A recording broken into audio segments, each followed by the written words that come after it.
You're listening to the Light Novel Podcast.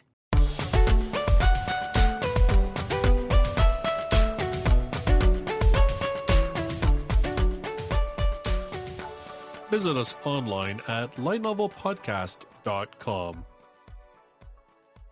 Come on, bro. Time to get up. As I opened my eyes to the voice, I was greeted by the sight of Alice, completely naked. Alice is my little sister.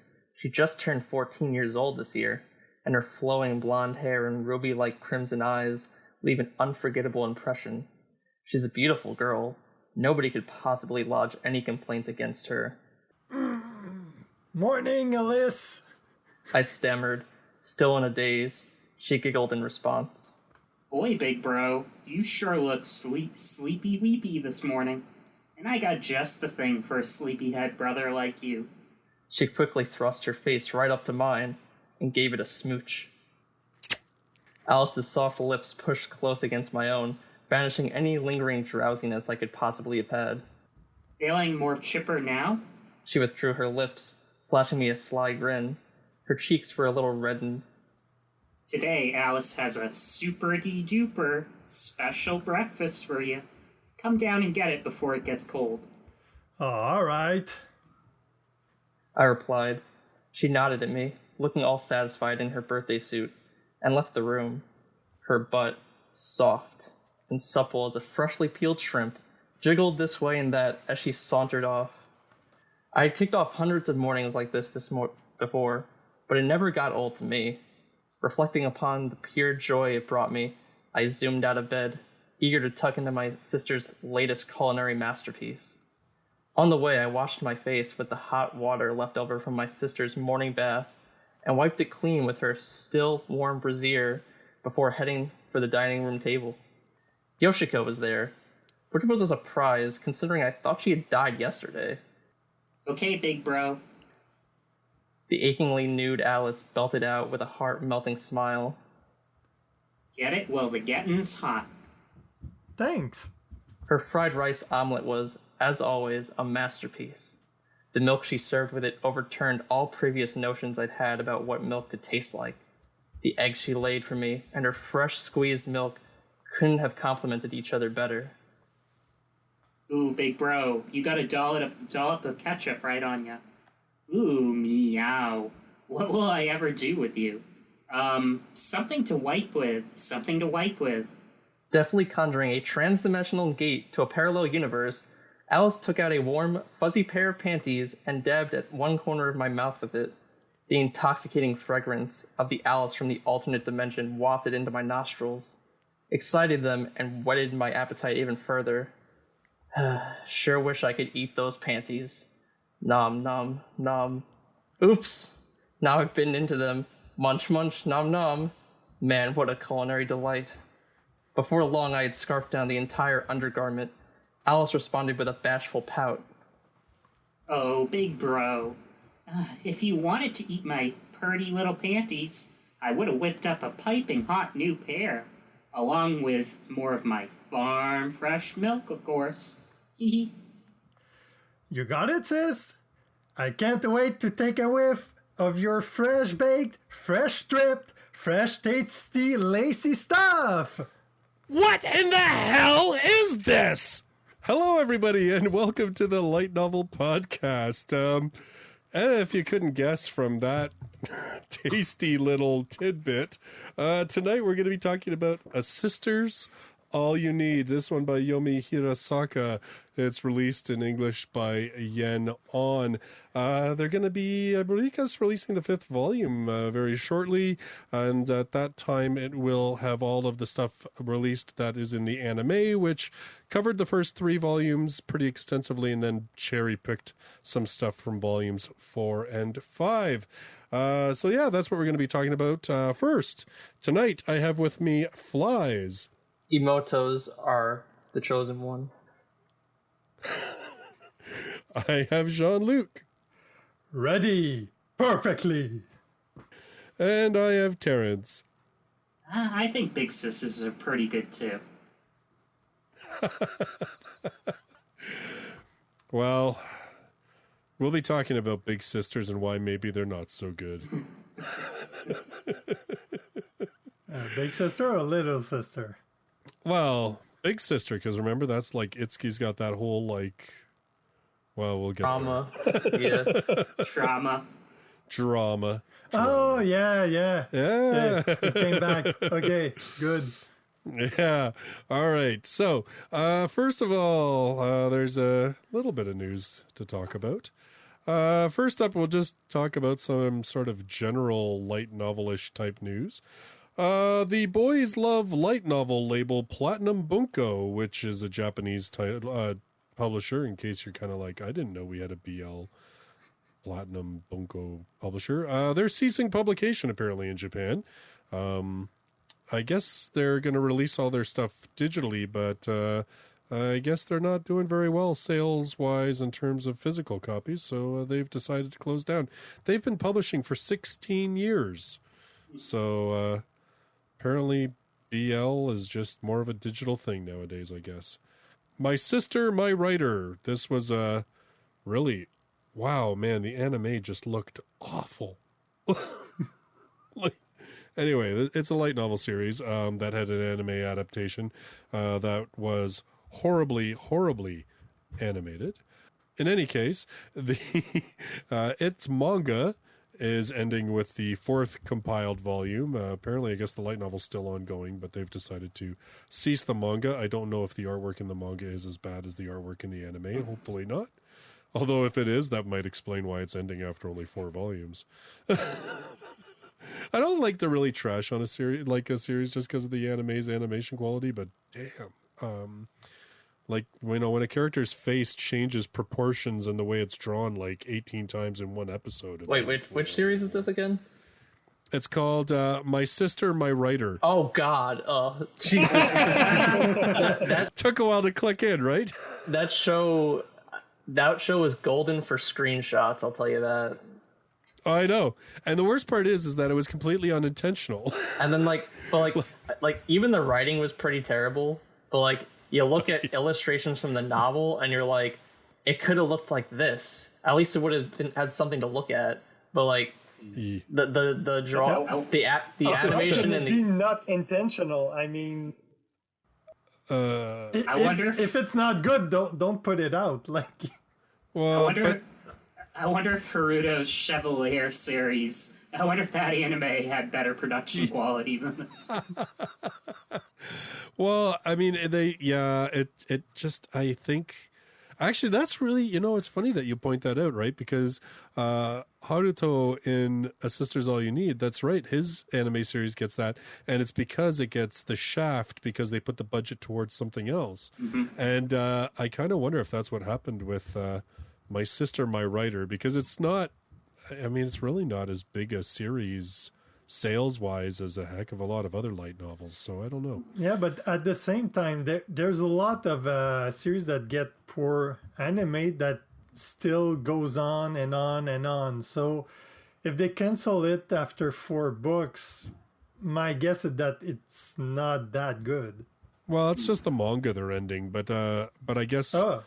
But I guess there's not... I mean, the 5th volume is apparently coming out of the series still, but I kind of think that it just means that there's really only a light novel audience for it, and it's not doing well elsewhere. So this one's kind of interesting because we've had this happen a little bit lately. Sohryuden, Legend of the Dragon Kings, is getting its first new volume in 16 years.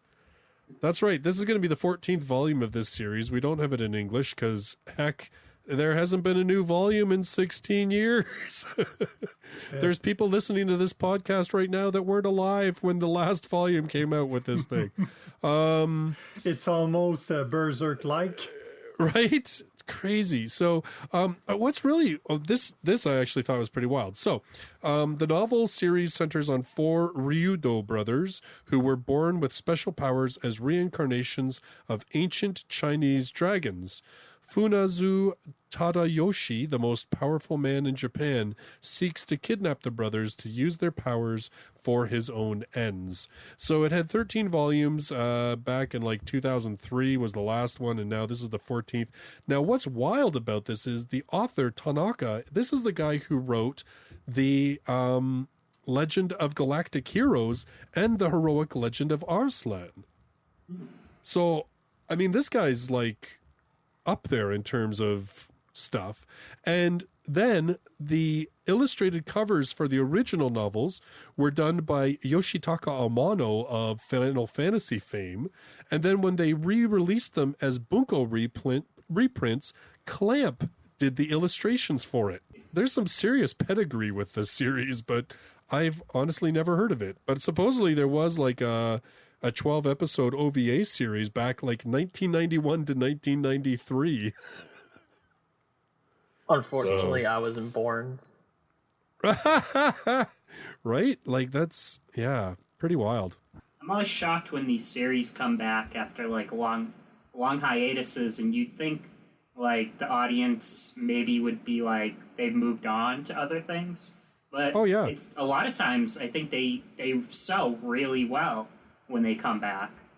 Well, Slayers, I mean, they did that, right? Like, they had been gone for almost the same amount of time. They came out with another volume, and now they're coming out with another volume after that. So, so yeah, I think, honestly, I just think that it's that whole nostalgia thing, right? Like, you know, people sitting there going, oh, light novels today are crap. Remember the really awesome ones we read back in like 2000, like Boogie Pop and like Slayers and Ryuden and stuff like that, and people are like, oh, well, we could bring some new ones out. So I also wonder sometimes if it's also just trying to capitalize on the author's name, right? Like, for instance, you know, like I said, this is the author of The Legend of Galactic Heroes, which has just been getting an anime redo, because they did the anime like many years ago, and now they're doing a new series, a new version of it. So I kind of wonder if this is kind of piggybacking on all that, is that maybe people are getting more interested in the author again because they were like watching the anime, and so the publisher was like, hey, you know, if you don't have anything to do, how about you write us a new volume of this series, because money. Okay, and the final volume of my youth romantic comedy, As Wrong as I Expected, which is volume number 14, is honest to God releasing November 19th, 2019. I'll believe it when it comes out in stores. Right? What is this, like the third time that they've announced when it's coming out? Oh my God, this thing's been delayed like, what, 6 times? It's been a lot. I think this might actually be true, though, since the 3rd season got greenlit, so this might actually be legit. Well, supposedly their press release was like, yes, we truly mean it this time. We promise it is absolutely coming out. Not that, American publishing side, totally different, but Yen Press delayed, like, almost all of their new number ones. Like, they just delayed them, I think, out of November into December. Like, so it yeah. happens. Yeah. So I'll just wait. Well, I kind of think, like, honestly, so Yen, because actually I was just doing like the November, December, I was writing up what's coming out what. And they didn't delay all the number ones, but they delayed about half. So it looks, and in December, Yen at the time had absolutely no new series premiering in December. So I think that's why. I think they decided, they've pretty much always had at least something new coming out every month. So I think they pushed them back so that they would have a couple of new titles. Yeah, like just to kind of even it out. Yeah, but it's weird though, because like I think like in the Eminence of Shadows, I think they pushed off to like the 31st, and I was like, man, like you're actually pushing it after Christmas? Like that seems kind of weird in North America, but I guess they figure people will get gift cards, so there'll be lots of people out shopping then too, so whatever, it's fine. Last little bit of general news. J-Novel Club launched their first ever Kickstarter for Invaders of the Rokujoma. This was to do a limited print release of the series. Their goal was $50,000. They met that goal within the first 6 hours. And with only 6 days gone now, they have almost doubled it. As of this recording, they're just under $100,000 US for this. So, and they still have 20 days to go. So. Yeah, I know, it's crazy, right? Like, and they've already unlocked, I think, like every stretch goal that they had set. Yeah. Yep. I think they're actually having to create new ones just because it keeps going. Yo, Sam, you listening to this? Do this for a bunch of other series, please. I don't think he needs to be told that. I'm pretty sure Sam. I'm pretty sure he knows. I'm pretty sure this was this. Well, I mean, didn't Sam even say that during one panel when they announced that he was like, "This is going to be a test, right, to see what happens." Well, pretty good test. I actually said this on Twitter. I was like, I want to know, does this speak to the light novel fandom in general, or does this speak to just the fandom of Invaders of the Rokujoma? I don't know. Like, I don't know whether it means that just about any project like this would be a success, or whether it's just that Rokujoma has a really rabid fan base that it was going to succeed because of them. Like, they were going to make sure it succeeded. I don't know. Well, my guess would be that it's the fan base of the series itself. Well, I would too, because I mean, to get all 10 books. Now, granted, it's a pretty good deal. So to get all 10 books and then a whole whack ton of extras, it's about $300. Yeah, but at the same time, to get all the books of a series that you don't know, it's a bit risky. Versus if you already know the series, you know what you're in for. Oh yeah. Well, and I figured it out. I think I was, because they're doing 10 print books with 3 volumes per book. So you're getting 30 volumes basically. So I mean, I was like, really, you're paying maybe just under $10 a volume. Like, that's not a bad price for a limited edition print run. Like, and they're doing like a original art box for it and everything else. So, but yeah, I thought it was pretty awesome. I mean, it certainly shows you that, if you get the right product, you get the right fan base behind you, and you get the message out. Light novels, maybe this is the start of something. We'll see. Is Rokujoma finished? No. He wants to go to at least 40 volumes. At least that's the last I heard. I don't know what volume they're up to. It's at least 33. I think it's beyond that now. Yeah, it's into the 30s, but I can't remember how many now. But yeah, it's still going on. But I know Sam said they were going to do these ones, and then they would look at, depending on how things went, they would look at finishing the series. Like, once it's over, they would do like another limited print run. I'm pretty sure that'll happen. Yeah. Yeah, they're currently at 33 according to Light Novel Database. Oh, okay. Yeah. So, yeah, it'll be interesting to see, that's for sure. Then there's a bunch of anime news. First off, Date Alive is getting a new anime project. This time they're getting an adaptation of the spin-off Date a Bullet. I know nothing about this series because I haven't followed it at all. Is it a crossover with SAO? No, I think it's featuring one particular character that I know is like uber popular in the fan base because I see her picture everywhere. But I am not familiar with it at all. Again, I just don't understand. Like, is the Japanese publisher holding out like for $5 million or something for this series? I just don't understand how it is that we don't have this licensed. It's had numerous anime series. It just finished like a season, 1 or 2 seasons ago. Now it's getting this spin-off. It's getting mobile games. Like, I mean, this is ridiculous. I can't. We're getting visual novels that are based on the original, novel, I think, and we've got all this mixed media, and just not the original.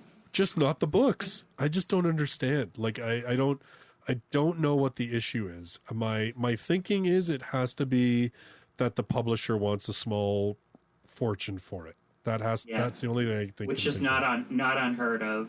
No. That's what holds it up. Mm-hmm. Yeah, no, absolutely.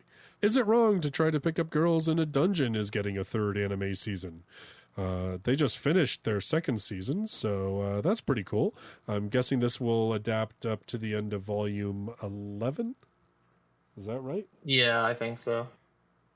Yeah, maybe more than that. No, it's probably... No, I think it's going to do 11, because they ended the second season at volume 7, right? They adapted 6, 7, and then they adapted the 8. the last chapter of 8 right? when Hestia was like upset because like Belle didn't see her as like a love interest and stuff, and she runs away. Yeah.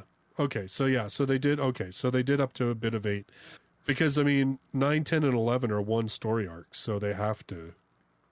It's going to at least do those 3, and there's enough material. They wouldn't have to do anything extra. Yeah, I wouldn't try to push past 3 volumes. Oh, that would make no sense. Like it's such a good complete storyline that there'd be no reason to do more. So at least I hope not. God, they always seem to cram too much crap into these things. But honestly, you know what? If Ari Ferretta can only cover 3 books in a season, then I think Danmachi can do just fine with only 3 books in a season. So, and we'll be talking about Ari Ferretta later, because Ari Ferretta actually covered 4. Oh, did it cover the 4th? Oh, I thought it only covered up to Dragon Girl and the end of that. No, because the end of the 4th volume kind of has a semi-conclusive like end. So they basically they cut a bunch of stuff from like book 2 only got 2 episodes worth of screen time, so they cut like half the book out of the anime. Oh my god. Well, we'll talk about it next time. All right. The Irregular at Magic High School is getting a new anime season. Yes. And it's going to adapt volumes 9 to 11. So, because they've already announced that's the arc that they're doing. So probably only going to be like 1 core if it's only 3 volumes. Oh yeah, for sure it's going to be 1 core. I know they did 2 cores in the last one, but yeah, for sure this is just 1 core. I still don't understand what the heck has taken so long, though. I mean, did the anime flop? Because honestly, like the light novels sell, hundreds of thousands of copies every single volume that comes out, and they've gotten, I don't even know what volume they're up to now. It was in the high 20s the last time I looked. Yeah, and the anime was pretty well done. Like the anime I thought was pretty decent. I'm not sure why it took so long for... I think it's because, since the light novels still sell very high compared to other series, because the whole point of most anime is just to advertise the series, the original source, like the manga or the light novels, so that it'll boost it in sales. But the sales for the regular Magic High School are already so high, even without an anime for 5 years. So they probably just didn't see a real reason to make another season. I guess that's true. Well, that's why I kind of wondered if maybe it was that the anime somehow had not made any money, but then they did a feature film not too long ago, so that can't exactly be true. I don't know, whatever. I can never figure out what they're doing. One time they're adapting weird things we've never heard of, and then they won't give a season to a, light novel that sells millions of copies. I don't know. New stuff. Mao Gakuin no Fute Kigosha light novels are getting an anime. This one, despite their appetite for destruction, even demon kings tire of all the blood and chaos sometimes. When Anoth reincarnates in the hopes of a more peaceful life, he ends up going to school with his descendants in his old castle 2,000 years later. But with magic on its last legs in this era, no one is able to assess Anoth's true power. Square Enix is actually releasing the manga adaptation of this in English, and they're releasing it as The Misfit of Demon King Academy. History's strongest demon king reincarnates and goes to school with his descendants. Again, in obvious titles that tell you exactly what the plot of this entire series is going to be. Yeah. I was like, why couldn't you have just called it The Misfit of Demon King Academy? I think that's a great title. Just leave it alone. Because then you have to turn the book over and read a synopsis. People don't got time. It's true. I honestly think that that's the reason that the titles are like this, is because there's so many light novels that they figure people aren't going to take the time. They're just going to read the spine. So they want the spine to basically tell them exactly what it's about. I think that's what it is. I think you're right. People are just too damn lazy. It's sad. Anyway, this one, like I said, the light novel hasn't actually been licensed yet. I say yet because, I mean, with the manga having been licensed and now an anime, it wouldn't surprise me if, we see that happen. I remember J-Novel had a hint. I forget which licensing announcement event it was, but they had some hint about demons. And everybody was like, it's gonna be this one, or at least that was one of the suggestions that people had. It was Demon Lord. It was Demon Lord Retry. Yeah, was the hint, which ended up, I think, being a good anime, and I think a lot of people really enjoy that series too. But I like it.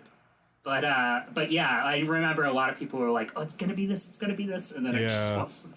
Yeah, it's and this series does do well in Japan. And I mean, even the description that I read to you there, it doesn't really tell the whole story. Like, the whole idea is that this school is actually trying to find the next demon lord. And so he figures, well, I am the demon lord, so I'm a shoo-in.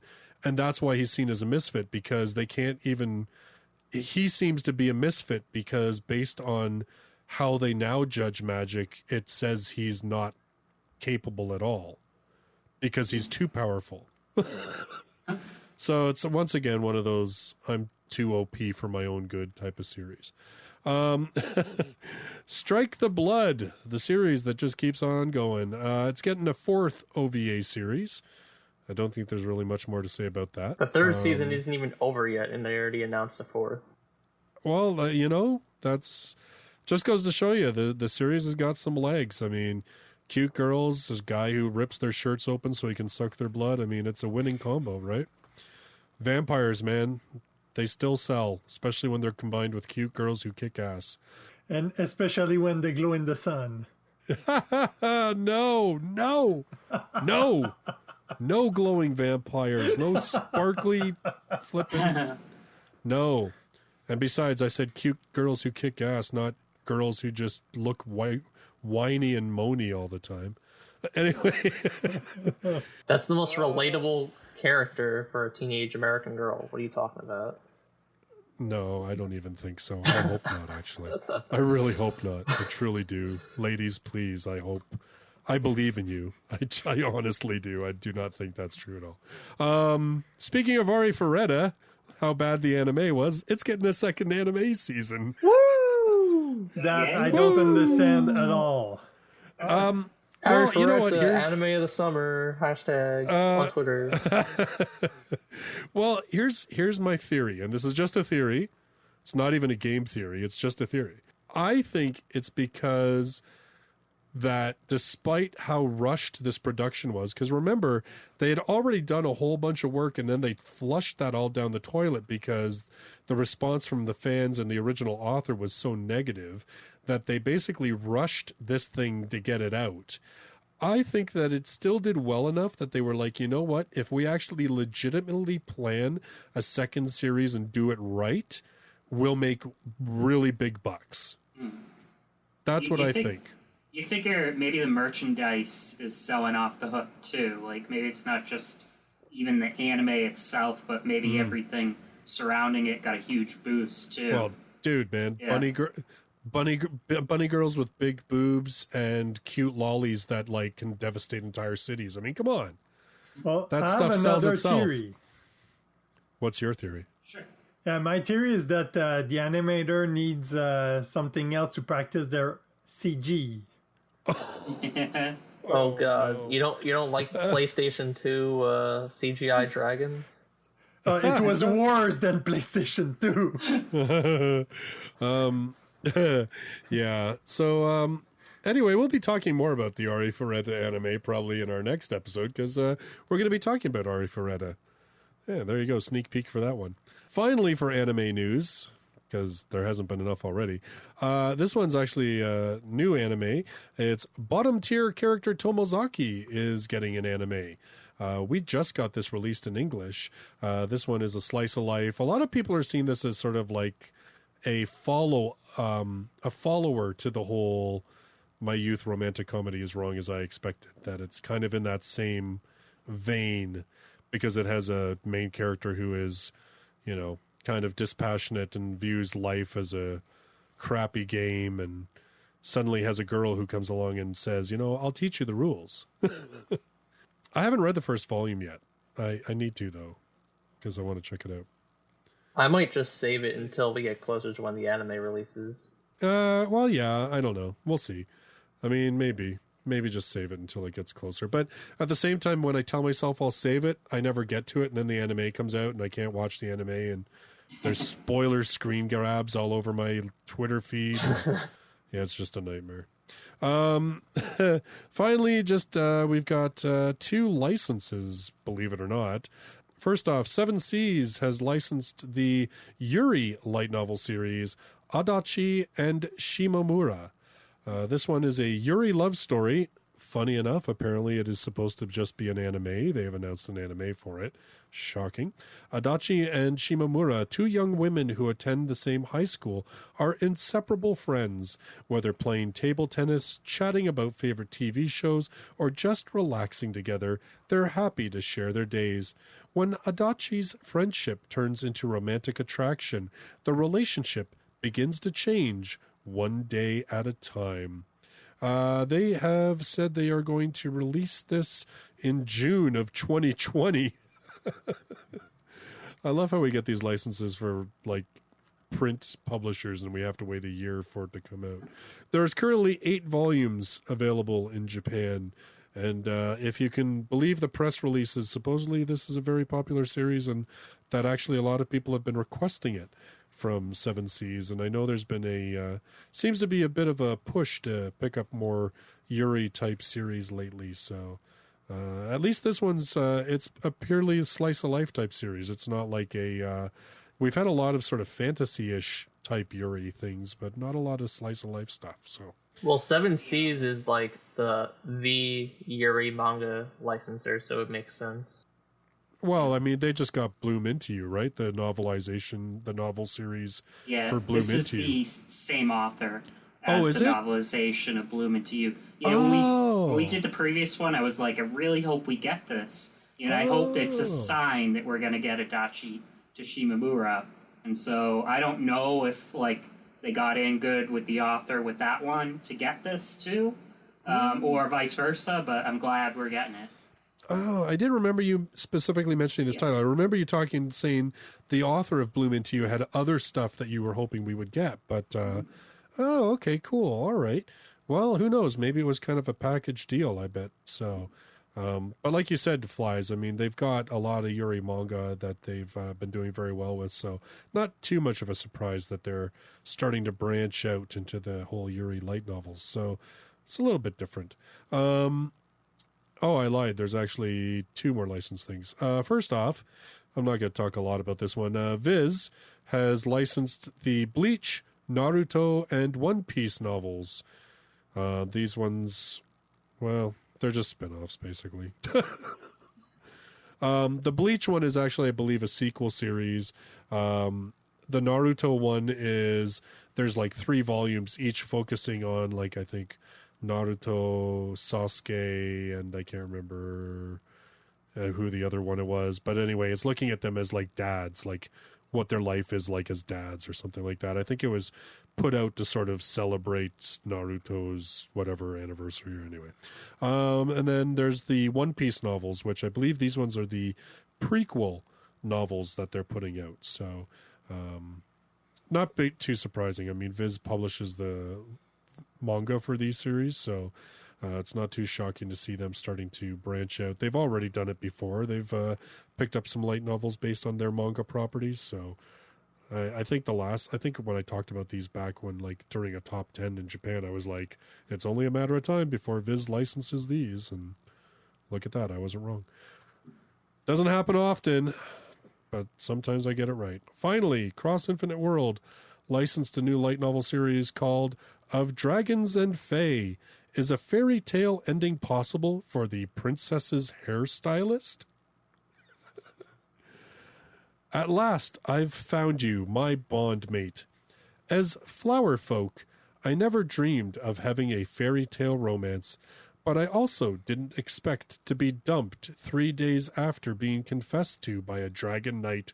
Spurned and angry, I decide to devote my life to my work as the human princess's hairstylist, only to find out that the princess was going off to Dragon Country to marry the Dragonkin prince and taking me with her. Now I have to serve in the same castle as that jerk who dumped me. The princess can have the fairy tale ending. I'm done with romance. And that's their new one. Sounds like they're getting a little bit back to their form after Root Double and stuff. I was totally thinking it was going to be like a Yuri thing where, like, you know, she gets dumped by the dude and the princess got dumped, and so the princess and the hairstylist hook up. That's where I thought this was going. But I don't think so, now that I read what it's about. Okay, and that's it for the news. Wow. You can tell it's been a little while since we have been together recording, because there wasn't even a lot of licenses, and that was a lot. Okay, so let's get back to our actual discussion. So tonight, like I said, we're going to be talking about A Sister's All You Need. This one focuses on, the main character is Itsuki Hashima, who is a light novelist. And essentially the series is just about his circle of friends and the people he knows through his work and everything else, and just sort of how they pass their days and the weird kind of things that happen and the hijinks they get into, and just them trying to learn how to be adults, basically. The story, it's interesting. Like, the story is told in a linear fashion. So each chapter, like, takes place after the other, so it does move in a linear fashion, but each chapter is kind of like a vignette. So in the first book, we have, of course, what we read at the beginning of this podcast, which is Itsuki trying to pitch his new light novel series, and Itsuki has a problem. He's a little He's a little obsessed with little sisters. Yeah, a mental problem. Sister obsessed F. Yeah, that's funny. It made me laugh when I saw it. That is actually the title of the title. What is it? The that chapter. It's like the light novel. The novelist is a little sister obsessed F. Yeah. There are a number of times in this series where there are things like what we read at the beginning of this. It is definitely aimed at a slightly older audience. One of the main characters is a little bit younger, like she's in high school, but the main characters are mostly like, there's one character who is 18, but then all the rest of the characters are 20 and older. So it's focusing more on that sort of late teens, early 20s, that sort of transitioning from childhood into adulthood type market. And we also kind of think that it's just this light novelist trolling the crap out of all of the people that he knows in the industry. Yes, it is. So, in any case, we'll talk a little bit. First off, the characters on this one, because we'll be talking about the characters. Of course, Itsuki is our main character. He is a light novelist. He does have a couple of successful series that are being released. And then he has a younger, quote-unquote, brother. We'll talk about that, I'm sure. Chihiro. And then there is Naruto Connie, who is 18 years old, and she is also a light novelist. In fact, she is considered like a prodigy in terms of how well she writes. And she is absolutely crazy in love with Itsuki and does nothing to hide the fact that she wants to jump his bones. She wants them babies real bad. It's not. I don't even know she wants babies. She just wants to do the baby making. That's all. Then we have Miyako Shirakawa, who is a friend of Itsuki's from college. We have Haruto Fuwa, who is another light novelist. He also has a really successful series, and as this series begins, his series is being turned into an anime. Then we have Itsuki's editor, which is Kenjiro Toki. We have an artist who's worked with Itsuki and who is absolutely obsessed with butts, and that is Puriketsu. And then we have the somewhat sadistic tax accountant, Ashley Ono. And then we have a manga artist named Kaiko Mikuniyama, who can only draw in a very specific way. Yeah.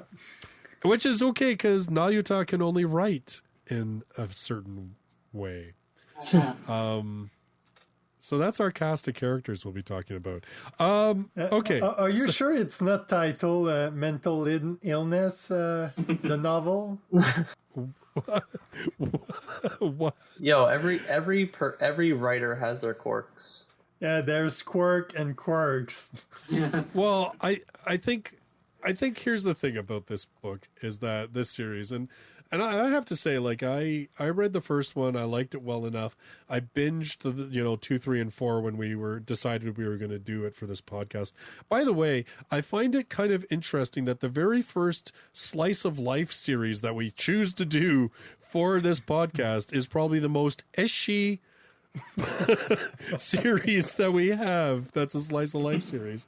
I'm just putting it out there. I mean, maybe we're the little sister obsessed fucks. I mean, anyway. Warning: if you think of reading this series in public, don't. The illustrations will get you some looks. Yes. The color illustrations, the black and white illustrations. I just imagine having my headphones on and they pop off or something while I'm listening to a scene that is like super over the top. Yes. Yeah. So like, yes, there is definitely like, it's not even just fan service. It is like full on ecchi. Like it's not porn. It's borderline hentai, but yeah, like it's pretty close if you look at some of them. It's safe for work hentai. Safe for work. It's hentai and it's art. Yes. But yeah, the artwork is definitely it's something. Yeah, that's a good point. Yes, be safe out there, folks. We're going to be spoiling this, obviously. If you haven't read the series, maybe you want to. Like I said at the beginning, there is an anime of this one. It came out, like a year and a half ago or so? I think at the end of 2017. Yeah, so almost 2 years now.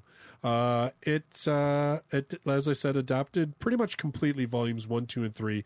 But like I said, because of the way the series is structured and each chapter is kind of self-contained, they did do some cherry picking with volumes 4 and 5 to get stuff into the anime. So that's kind of how they got away with cramming quote unquote 5 volumes in, but it doesn't really.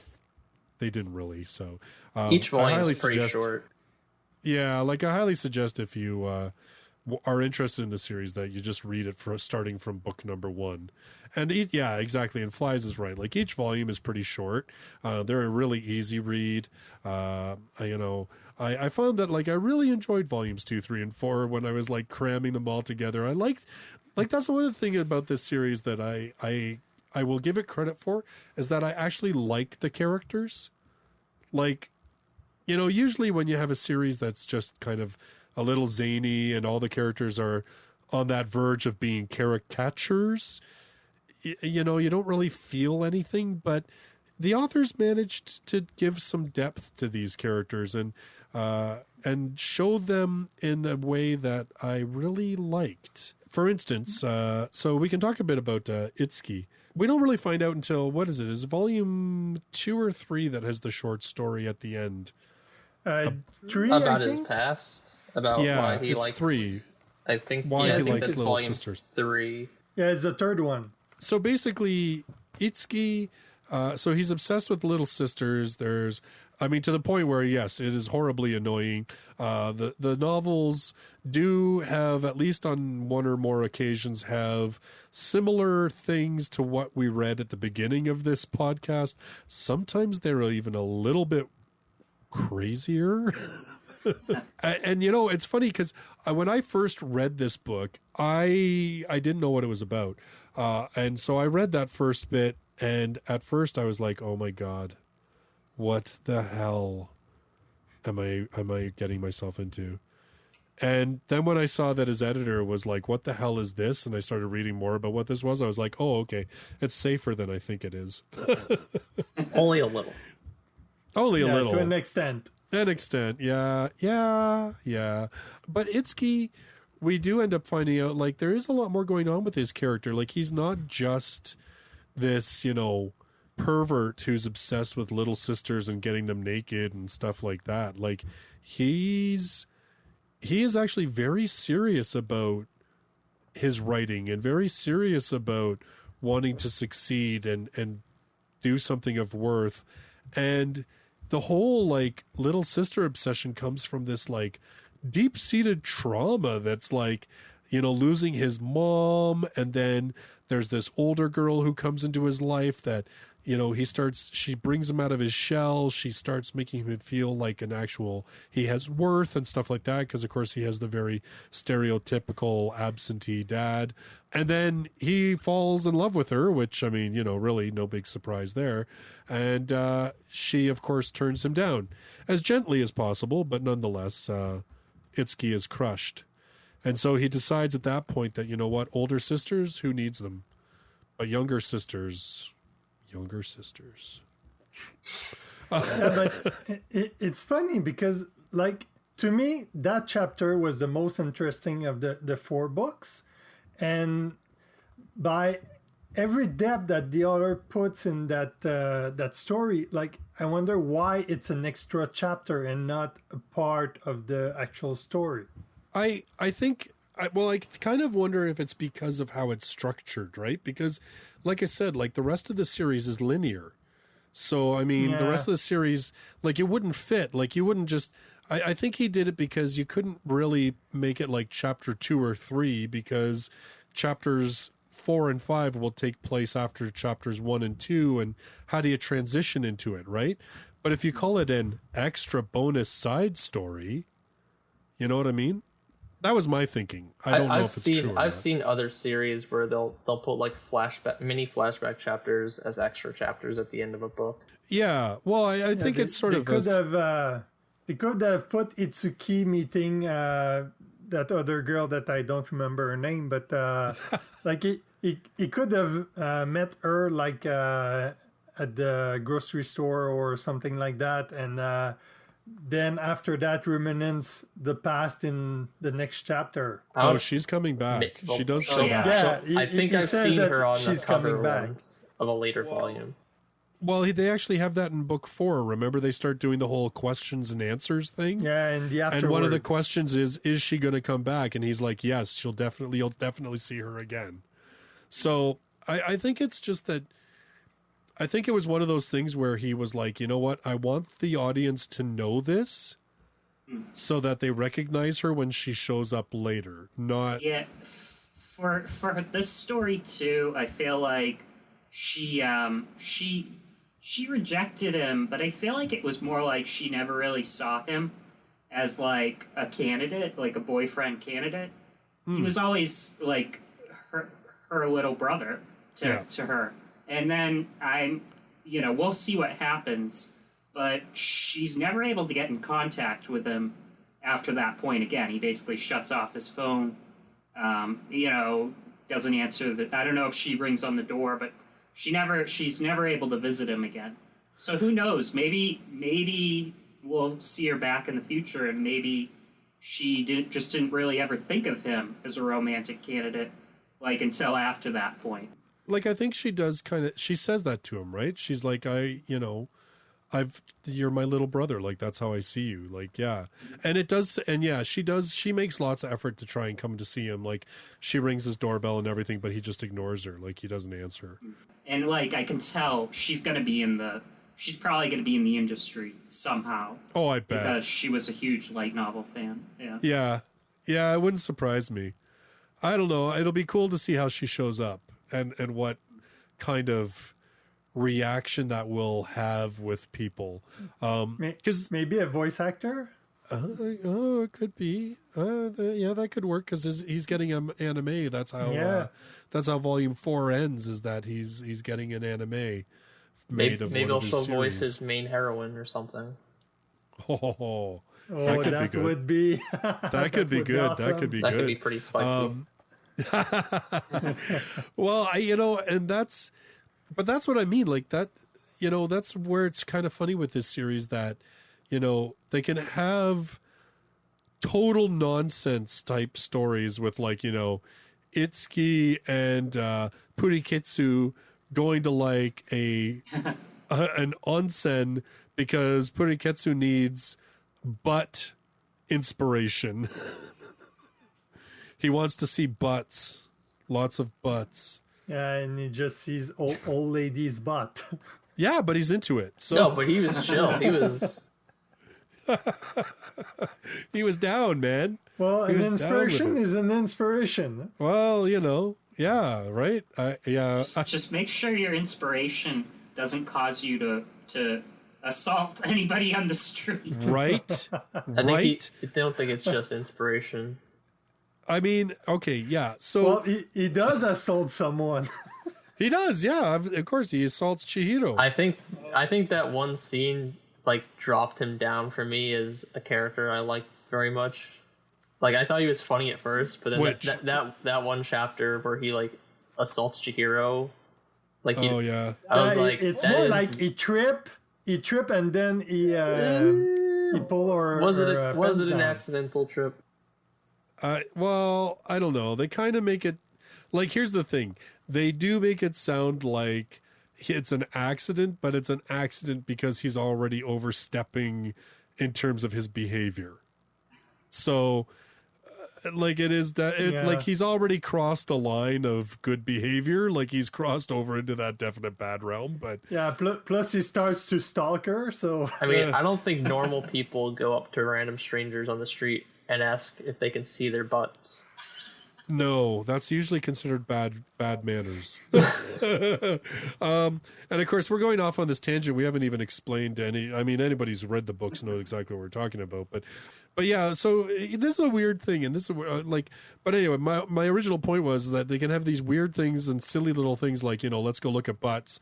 But then, have this chapter about this kid and this childhood trauma and like how it's shaping who he's become as a man. And why it is that he can't, and why he can't have a relationship. Because that whole thing where he says, like, he has to become the protagonist. He wants to be the hero, right? He wants to be the hero of the story. He doesn't want to be this, constantly shuffled off and not considered the sidekick and everything else. Like, he wants to be the main character. One thing with that, I wonder, is what is ultimately gonna be like the goal at the end? Like, what is it gonna be that the author wants to push out there? Is it you become the hero of your story? Isn't that great? But to become the hero of his story, he has to push, other people down below him, like beneath him, in terms of like, in particular Nayuta. He doesn't want to marry Nayuta, and she's, the headline on the news. Is the story going to be, he succeeds, and yes, he is this important, guy that he wanted to be? Or is it going to be more like he realizes that it doesn't really matter what other people say or think? It's your own, like, self-worth. Well, I think there's more chance it will be the later. The interpretation I got was that he doesn't want to show up Naruto, but like he understands that she's out of his league as a writer, and that he doesn't, like, if he just married her, he doesn't want to be known as that other guy who happens to be married to a successful novelist. Like, he wants to stand on the same level as her before any sort of relationship happens. I definitely got the initial sense that he wants to be somebody that is worthy for her, definitely. But I still it's still tough when he's like, I don't want to be the second part of that headline. Yeah. But if they could be on equal footing, that would be cool too. Well, I think I think Flies, like, I kind of interpreted it that way with that Flies did too, that it was that he, right now, what he thought was, like, if I started dating Naruto right now, the headlines would read, light novel protege Naruto Connie dates other light novelist. You know what I mean? Like, they wouldn't even see his name as being worth putting into the headline because he can't stand on the equal footing with her. And I think that's what like, ultimately his goal is that he has to be his own worth. He has to be someone that can share equally a headline, a spotlight, a life, as opposed to being like the tag along. Like, which I, like, and that's the thing that really got me about Itsuki's character, even in the first book, because he has that conversation with Miyako, right? About when they go south because his heating is broken in his apartment, and so they go south where it's warmer. I love how they get, if Some only I had some the of kind of these money. stories about light novelists seem a little too hard to believe, that like you're successful enough where you can, I'm sure your heating goes out and you're like, oh well, let's just jump on a flight to Okinawa for like the day. They just got to tell their publisher that it was for tax job write-off purposes. Yeah. And then they'll write it off with their taxes. Yeah. Yeah, I they'll should just tell start writing Ashley to books. figure it out for them. Yeah. But yeah, that's the whole thing with Itsuki, in that, like, the whole protagonist and everything else and being on equal footing with her, that doesn't come out until, like, in I think, like, what is it, the second or third book? I think that's the end of the third. Yeah, and it's the end of the third book. You're absolutely right. But in the first book, it was just his self-awareness that he wasn't as good as her. It was that, I kind of, now maybe it's because, I do some creative stuff, but, like, to me, I was like, that is so true of a creative person, that you can put a persona out there that says, look at my incredible stuff, but inside you're like killing yourself because you see all these other people that you're like, they're so much better than I am. And, like, I can't stop killing myself because I need to chase after that. Like, I have to get to a point where I can hold my head up, and, like, legitimately feel it. Like I liked that. Yeah, a big part of the story was really these characters who are like, they're looking at other people or looking at other situations, and they're like, man, if only I could have that situation. And, like, I don't know, they don't see everything that's going on around them, or, the worth that people put into what they're doing to an extent. Like, Haruto doesn't even see that he has, this little sister that actually, is basically what he's looking for in a little sister. He kind of totally ignores, like, that, she is that tsundere type that I've been looking for. Well, that's the thing that struck me in the first volume. Like, everything he says that represent a little sister, like, everyone around him, like, personify one of those traits. But he doesn't figure it out. Like, it's like he's oblivious to everything that he needs is around him, but he's looking for it inside the little sister. Well, I mean, but this is true of all these characters, right? I mean, Yeah. and that's the one theme that, and I think actually, you know, Terrence, you're really onto something in terms of what the end goal of this series is, because really that is the problem, is that none of these characters have worth, right? Nayuta sees her worth as having been rooted in Itsuki because she was bullied, she hated herself, she was withdrawn, she couldn't leave her room. She discovered his books, and something in them inspired her and made her want to become a writer. And so the only reason that she's functioning now as she is because of Itsuki. And so she sees like a lot of her worth as originating in Itsuki. Itsuki is searching for this younger sister, this ideal. He feels that he lacks worth, and so he has to keep pushing himself to reach up to other people's levels. You know, Haruto, he wishes that he could have a little sister who was a certain way, and he completely, yes, exactly, fails to see that his little sister is that way. She's just a tsundere and won't give in and let you know it. You know, which, given his predilections, he should be well aware of what a tsundere is, but he just can't see it, you know? Even Miyako, who seems to be the more level-headed of the entire group, but even she's like, I don't know what I'm doing. Like, I don't... Yeah. And One thing I loved about it was she's like, look at all these great people and all the things they've done. I've never done anything. And I'm like, you're 20. Like, you're still in college. Like, of course. She's the textbook normie. She's surrounded by She's surrounded by 3 authors who are already like a few years into their careers, and she's in college collecting debt, not knowing what career choice she actually wants, and she's like, damn, I'm doing absolutely nothing right now. I wish I was like these amazing people. But like, you're not even finished with school. And yet most of them don't see it that way though, right? Like, they don't, you know what I mean? Like, they fail to see just how extraordinary their lives are in a lot of ways, because they're constantly chasing after an ideal that makes them feel less than what they are.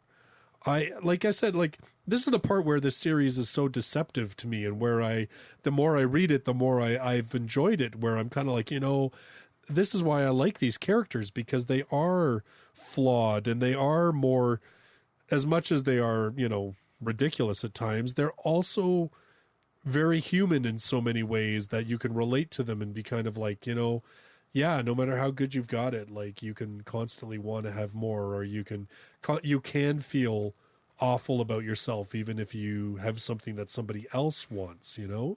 The series is like, it's like a perfect blend of like ridiculous comedy and like drama.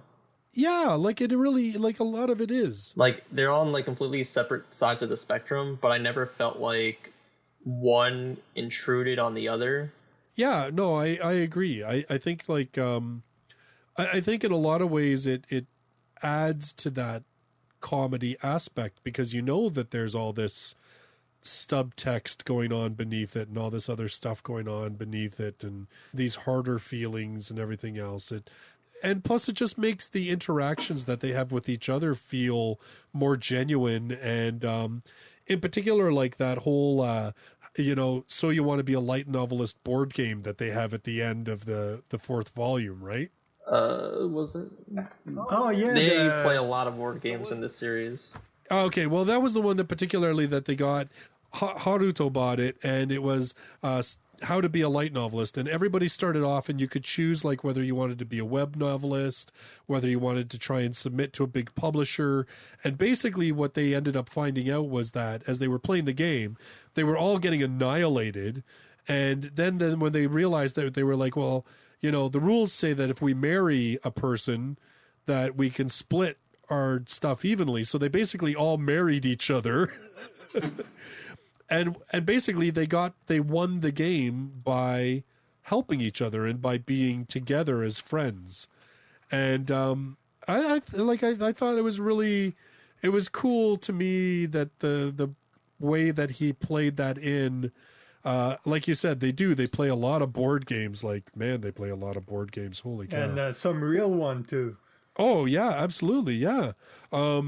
This was true There's in whole the anime. chapters. This is true in the anime too. It's a lot of board games and a lot of beer, and Oh my- they go into detail of what the beer Yes. tastes like and Yeah, what time of year it's usually around. And I've looked it up when the anime was airing, and there's real stuff. So it's probably the author's favorite brands, and he just squeezed it in. Oh, I bet. Like the game you just reference is it's actually the game of life. They just changed a few stuff. Yeah.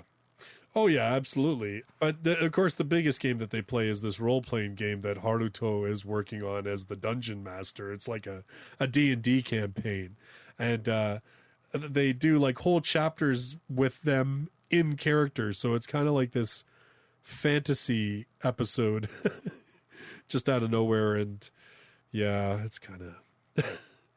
I do enjoy that, he's the games and everything else have allowed the author to, branch out and write completely different situations for these characters to be in, but it's believable because they're just playing a game. You know what I mean? It seems like I was reading it. I was like, man, this is almost a cheat that you want to write your characters into a fantasy comedy, but you know that there's no way to do that to make sense with the rest of the series. So we're just it's a game. Actually, it's not really. All right, it's putting the character in a fantasy setting, but over that, it's all about the satire. Agreed. All of this imaginary world, every country is a publishing company. Yes. The Horn River Empire, well, if you check the kanji for Kadokawa, it's Horn River. So... and they even even if in the beginning of the book it says that everything that's written in there is just coincidence, blah blah blah blah, like usual, they actually reference Kadokawa buying Duango, which owned Nikon Kodoga. Yeah, I think it's in volume 2. It's like the empire. They took over. I think they changed the name of Duango to Godwan. Yeah. And they acquired that country and all the technology that was inside and blah blah blah. Yep. And in the third volume, you have a chapter where they list every country, every important stuff related to that world, and it's all reference. Well, I mean, the whole series is filled with references to other light novels and manga and anime and stuff like that. The whole series is just a big. I kind of felt sometimes this to me feels like a light novel author it's like his love note to other light novel authors and stuff like that. It's yeah, it struggles, but sometimes we have some fun. Sometimes we have a beer, we play some D&D. And D&D, when you think about it, some of the earlier light novels, that's what they were. They were just basically retellings of role-playing campaigns that the author and a bunch of people played. D&D's always been somewhat intrinsically tied to the whole light novel industry. So, like you said, the game that he's constructed is based on the light novel publishing industry, and all the characters' abilities, of course, are stolen from other light novels. But it also, I think it's also putting in all those things that light novelists have done over the years too. And he's even said it a number of times in the I love reading his afterwards. His running gag about how he wishes his editor would die or whatever. And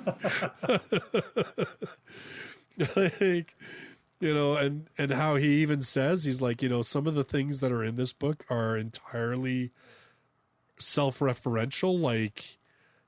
There are scenes in this book that are stolen from parties and get-togethers and stuff that I had with friends at my apartment. I really like that aspect of it. I think it does lend it with a bit of truth, even while it's, ridiculous and funny, right?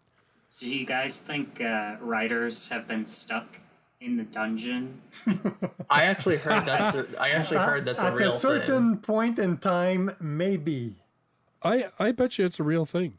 The anime actually expanded on that chapter. Oh, did it? Like that, like I remember because when I was looking through the chapters before this, I remember that chapter being like they pretty much just quickly tell you that he got put in like there's like a special room for light novel authors in the publisher's building where like they lock you in to finish your stories if you missed like the real deadline, but they don't really they kind of just like skim over it. But in the anime, that's like half an episode of him just stuck in this prison cell and like people like visit and like people visiting him to make sure that he's not dead. Wasn't there like scrawling on the wall that was like, "I've been here"? Yeah, there's for like so many hours. Yes. Well, it reminds me of an article I read earlier this year. Like it was about like this editor that he talked about the light novel industry in Japan, and basically, like since they go get nobodies on the web and try to get them to write novels and everything, sometimes some of them aren't able to produce professional work, so the editor needs to fill out what is needed to fill out, and wouldn't be past me to that maybe some editor would sequestrate like their author to write all weekend. Yeah. No break. Well, I mean, the Japanese publishing industry seems to be quite different than the North American publishing industry. I mean, just the little things that you see, even in terms of how they sell books, like they sell directly to stores, whereas here there's like a central distributor who then sells to this person that then sells to the stores. And you know what I mean? Like that's why in Japan they have a lot faster released windows than what we do in North America, because there aren't as many middlemen between the publisher and the actual stores. It wouldn't surprise me. Like, it really wouldn't surprise me to see that if an editor, that a publisher might have a room that's basically a sequestered room with no Wi-Fi and nothing for the author to do except write. Yeah, I could see that. I feel like I heard a story about like the Metal Gear Solid writer being or the director being stuck in a room like just so he would work on the thing for like 8 hours at a time. Like they just I don't know if they'd lock the door, but they'd make sure he was in there. I don't know the veracity of that, but that's what I heard. Dude, I bet you know what, man, like let's face it. I mean, there are lots of stories about the Japanese business world and how people kill themselves in the business world. Yeah. It would not be surprising to me that a publishing industry, particularly if they had an author that they thought would be a cash cow if they would just finish the damn book, it wouldn't surprise me if publishers kind of had strong arm tactics that they could use. That just makes me wonder what happened to some of the authors of some series that have been on hiatus for like years. Like, did they just like there must have been, they went under the protection program and they changed their identity so the editors couldn't find them? Well, I hope for their sake there was a really legitimate reason.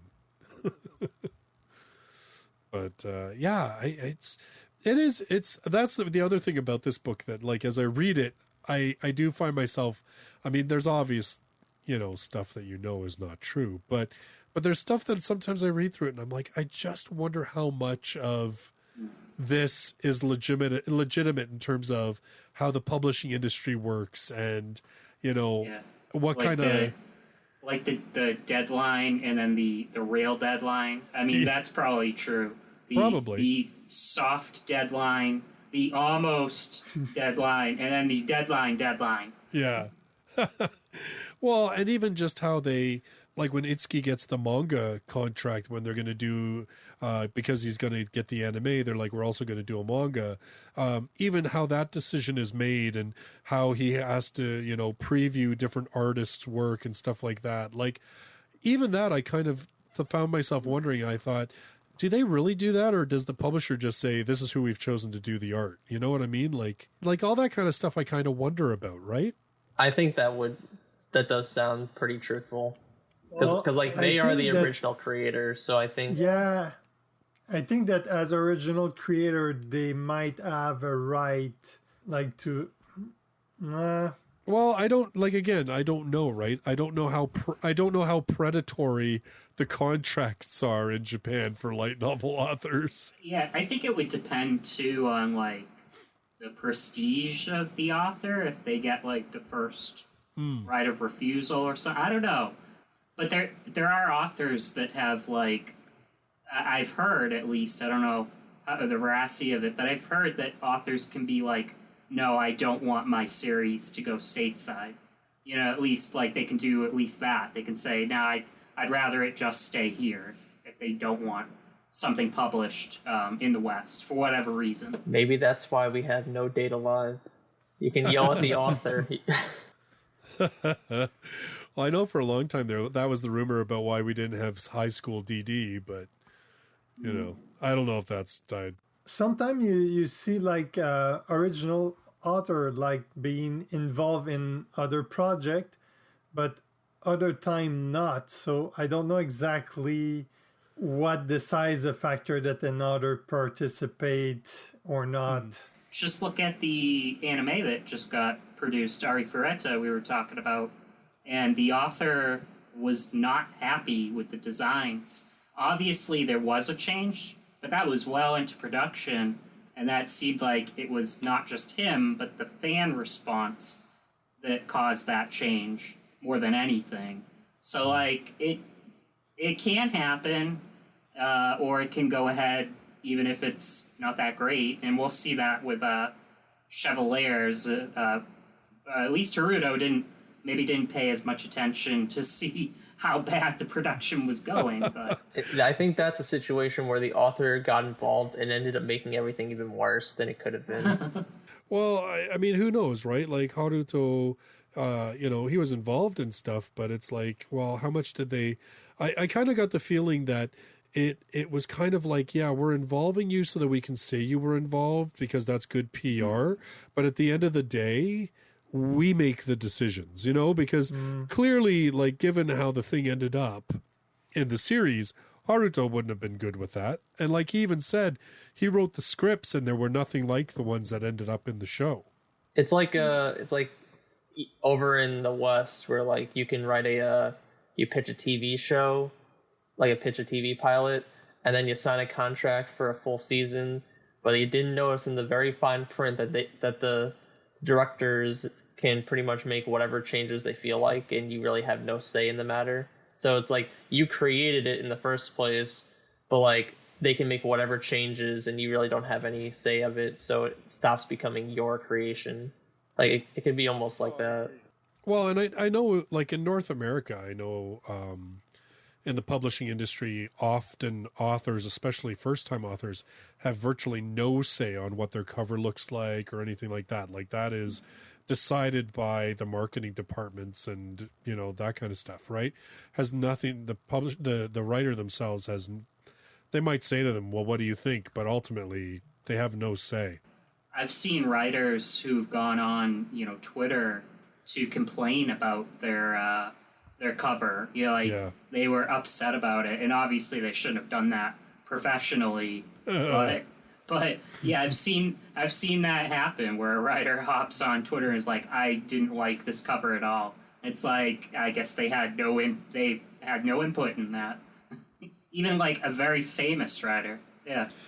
Yeah, it's true. I mean, you know, it really, I do think it depends a lot on the who the author is and everything else. And, you know, like I said, this is the thing. Like when I'm reading this series, it's, you know, like, yeah, there's lots of laughs and stuff like that, and lots of stuff that you're like, oh, that's probably not true at all. But certain parts of it, yeah, you're kind of like, just how much of this is legitimate? Like, you know, I'm having visions of like some, like, you know, 18-year-old weeb who's been like writing. Well, I guess he wouldn't be a weeb if he was Japanese. Never mind. This 18-year-old otaku sitting in his like bedroom, having written this light novel series that he's getting hype online, and then all of a sudden this like agent like crashing into his room and like, you're coming with me, like I don't know, man. It just seems to be like that would be terrifying. Like, it doesn't quite seem like the dream come true that I think a lot of people think getting yourself picked up by a publisher would be. Were there anything topics that you guys actually wanted to talk about? We didn't talk about the two other female characters we mentioned at the beginning. Ashley and... Which, Ashley and Kaiko? Yeah. Yeah, let's talk about the manga artist, because since we're talking about, light novels, adaptations, the industry. Kaiko Mikuniyama, who is introduced in the 4th book, who I actually really liked how they described her art.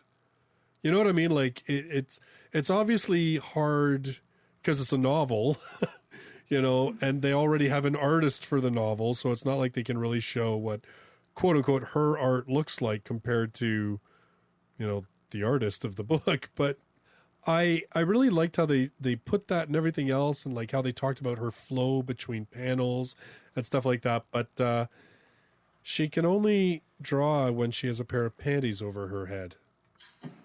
I don't. And she only draws girls in sexy lingerie. No nudity. Yeah.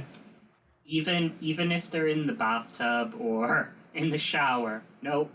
Gotta have underwear or bathing suit or something. Yeah, yeah. Well, because her family runs like a silk company or whatever. Like they make underwear, right? Who here actually looked at the illustrations on how to tie panties into a ribbon for your hair, and I'm actually looking thought, at it right now. and actually thought to themselves, like, would that legit work? Well, in the afterword, I think it's the author or the artist. I think it's the artist. He says that he just drew this, but it doesn't work for real. Yeah. Are you sure? Because I think when the episode for the anime of this came out, I think somebody posted a video on Reddit of them doing it. But Really? My memory could be fuzzy, but I don't put it past anime fans to attempt something like that. Oh my god, I'll have to Google that, seriously. Like, you know what, listeners, check the description down below. I'll see if I can find it. I will link it. Because yeah, so I mean, she has this cute ribbon on her head that it turns out to be a pair of panties that she then puts over her face and draws. That's got to be a reference to Shimoneta. That's what I was thinking. Like, absolutely, it's got to be a reference to that. Because and even like the Shimoneta, it's a reference to an older thing that I don't remember the name. Was that like, one? Was that series where she was the superhero, but she was like topless, but had like the, or no, I'm thinking of probably. No, it else. was a guy like a bodybuilder with a panty on his face. Yes, that one. Okay, yeah. I'm thinking of one that just revealed what my private tastes are like. Anyway, moving on. I again, right? Like, I mean, that whole scene with Nayuta trying to convince Kaiko that nudity is the right way to go, and then poor Miyako gets caught in the middle of it. Let's admit that was pretty much a porn. That was pretty much a porn scene. Like that was pretty porny. Yeah, like that. Well, there's a porn scene in every book. Like in the animated version of that, what they did was they cut away and just left them like the voices. So like, oh yeah.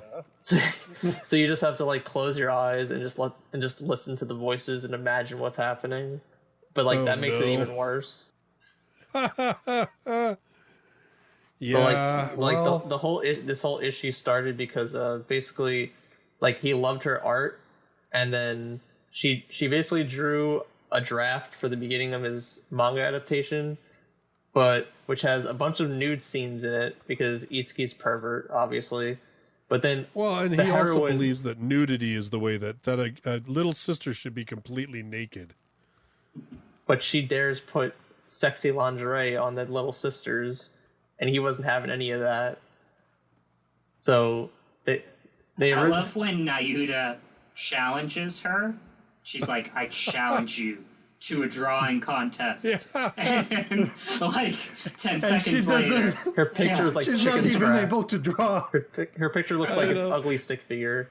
And Miyako's like, really? And of course, we should have known that, from the drawing, it would devolve into pure on nudity, touching, poking, grabbing.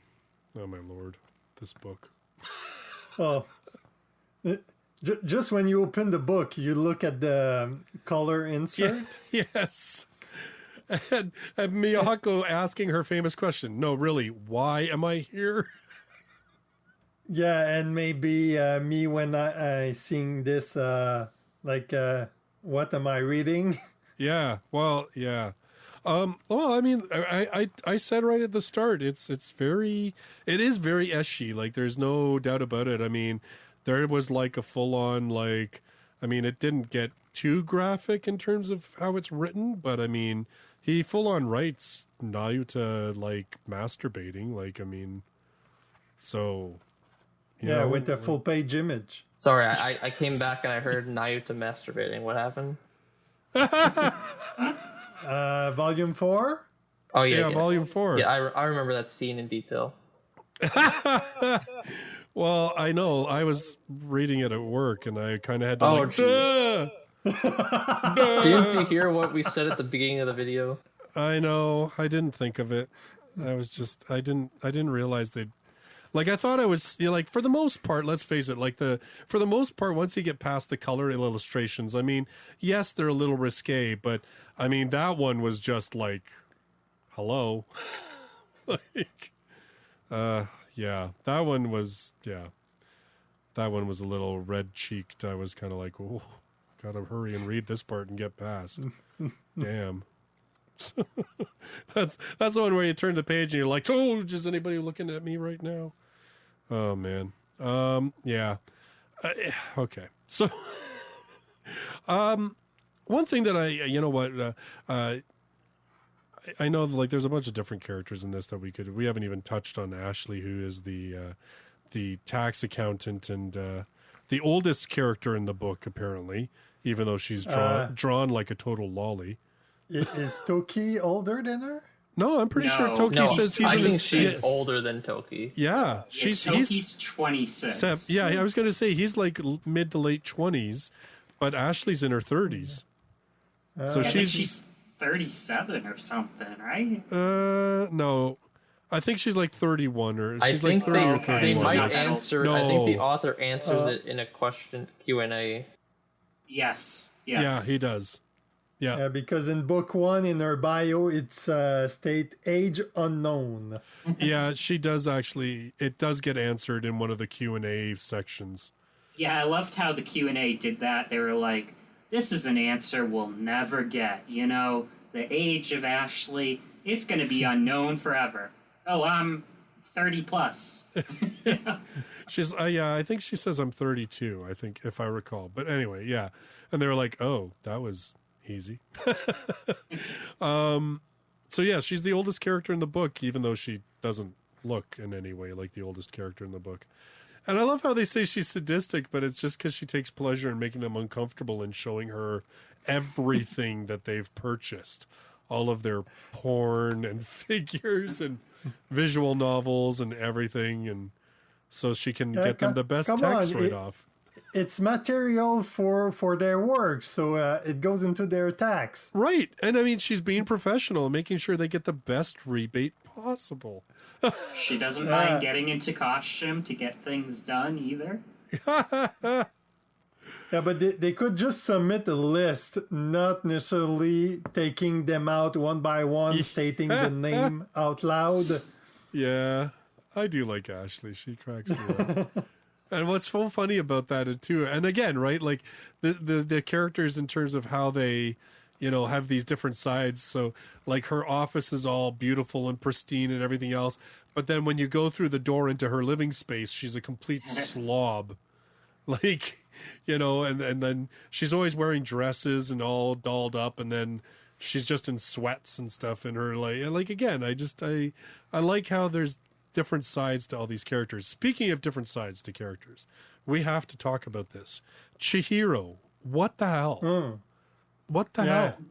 So Chihiro is Itsuki's younger quote-unquote brother. I say quote-unquote because actually Chihiro is quite obviously a girl. I mean, they dropped that bomb at the end of the book, first volume, when, there's a drawing of her in the bathtub, and it's quite clear that she is not a dude. Unless she's doing some very painful tucking. I don't know, but anyway. Well, at first I was really wondering because, like, normally you get a new mother-in-law with a child, you kind of get introduction and stuff. So in my head, like, Itsuki would have known that Chihiro was a girl all along. But when you eventually get to, I think, the fourth book, where like they go to the aquarium and everything, and they go back home by taxi. Yeah. On the third one. Yeah, it's very clear that Itsuki truly believes that Chihiro is a boy. Yeah, because Itsuki is in a kind of war with his father. He didn't take the fact that he remarried, so he kind of left as soon as the new lady came in with Chihiro. So that would make sense that since he doesn't want to talk to his family, that he wouldn't know. But even then, it's kind of a stretch. But this is the part that I don't get, though. So why is Chihiro pretending to be a boy? That's what I was going to ask. I think the reason is that before she started getting reacquainted with him all the time by visiting his apartment, I'm pretty sure she's read his novels before, and he's pretty clear. He's pretty clear what his preferences are, at least in fiction. Yeah. So I think if like all of a sudden she just showed up at his apartment by herself and was like, "Oh yeah, I'm actually your little sister, and I'm like perfect at literally everything, like cooking and cleaning and stuff, and I'm like the perfect wife material." I think like she was afraid he'd go a little nuts, so it's pretty much like a cover up. I don't know. That's what I was interpreting it as. Yeah, I mean, I was gonna say like I almost wondered at the time. I was like, I wonder if it was Itsuki's like dad or her mom that were kind of like, you know what, you should not, you shouldn't go over there as a girl. I'm wondering if it's like too. Maybe they know he's like this light novel. I mean, they know, that he's involved in the industry, I think, but, like, maybe they know that it would, like, mess with his bojo or something if he got the little sister. So maybe they're kind of protected him. I don't know. Obviously we don't have the answer. I doubt that. I seriously doubt that.